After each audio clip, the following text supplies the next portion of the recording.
Hello हमारे प्यारे भाई बहनों, आशा करते हैं आप सब ठीक होंगे, मन लगा के अपने एग्ज़ाम की तैयारी कर रहे होंगे।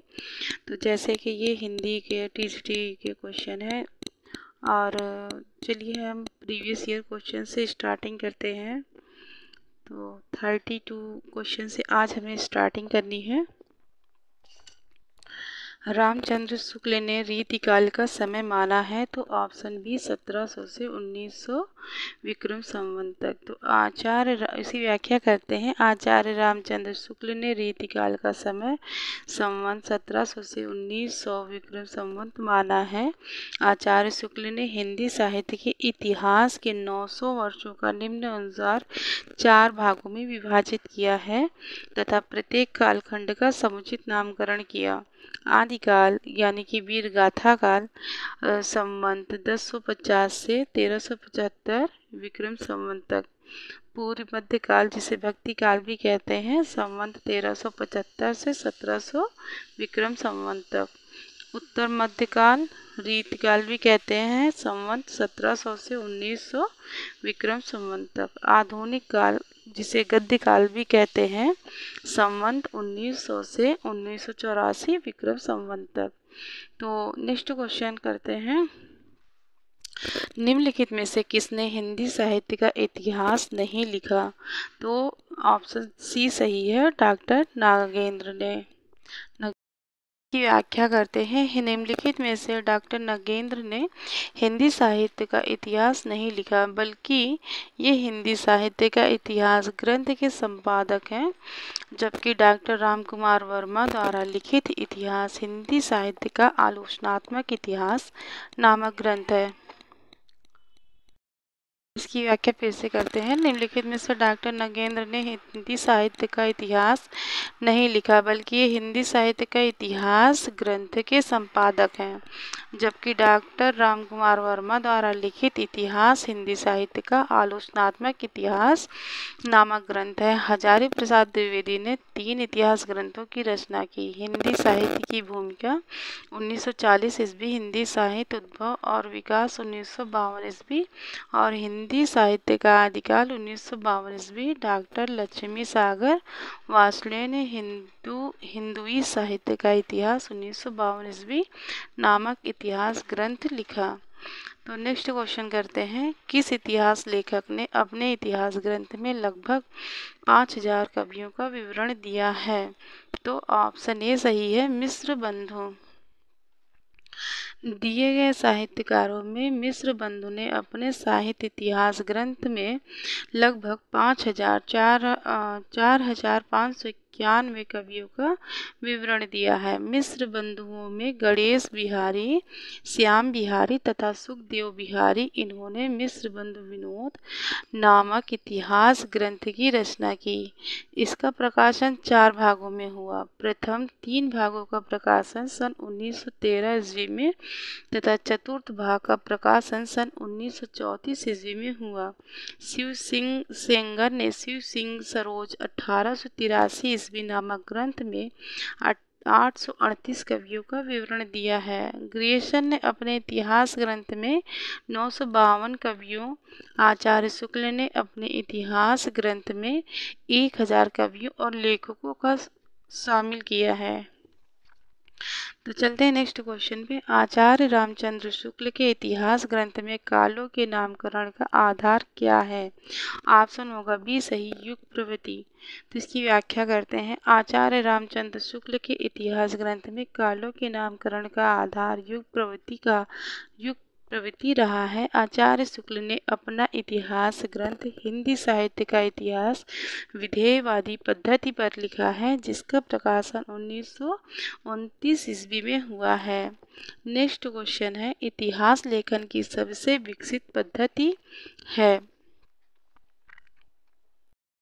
ऑप्शन होगा ए सही, विधेयवादी पद्धति। तो इसकी व्याख्या करते हैं। इतिहास लेखन की सबसे विकसित पद्धति विधेयवादी पद्धति मानी जाती है। आचार्य रामचंद्र शुक्ल ने इतिहास लेखन की विधेयवादी पद्धति का अनुसरण कर अपना इतिहास ग्रंथ लिखा है।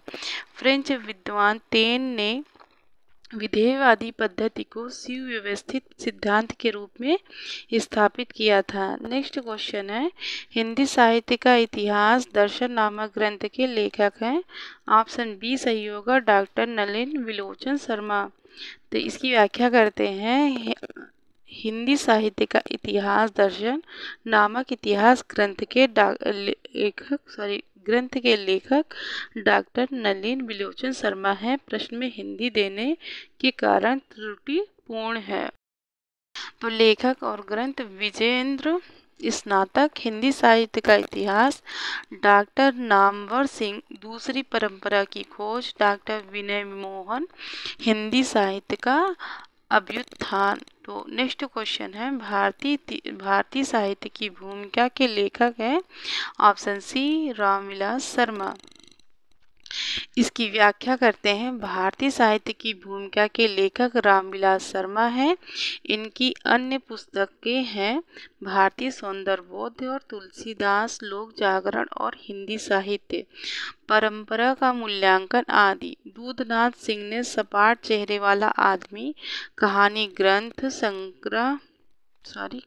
संग्रह, निराला, आत्महंता, आस्था, आलोचना आदि लिखा है। नेक्स्ट क्वेश्चन है, इनमें से किस साहित्यिक इतिहासकार ने अपने इतिहास ग्रंथ में हिंदी के गद्य साहित्य को गद्य का आविर्भाव, गद्य का प्रवर्तन, गद्य का प्रसार और गद्य की वर्तमान गति नामक खंडों में विभक्त करके विवेचित किया है? तो ऑप्शन सी होगा, रामचंद्र शुक्ल। रामचंद्र शुक्ल ने अपने इतिहास ग्रंथ में हिंदी के गद्य साहित्य को गद्य का आविर्भाव, गद्य का प्रवर्तन, गद्य का प्रसार और गद्य की वर्तमान गति नामक खंडों में विभक्त करके विवेचित किया है।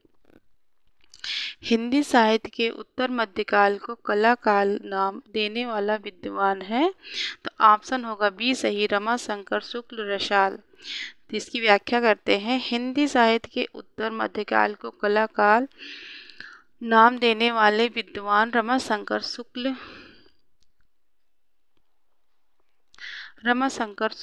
रसाल हैं। इस काल को मिश्र बंधु ने अलंकृत काल तथा विश्वनाथ प्रसाद मिश्र ने श्रृंगार काल और रामचंद्र शुक्ल ने रीतिकाल नाम दिया है।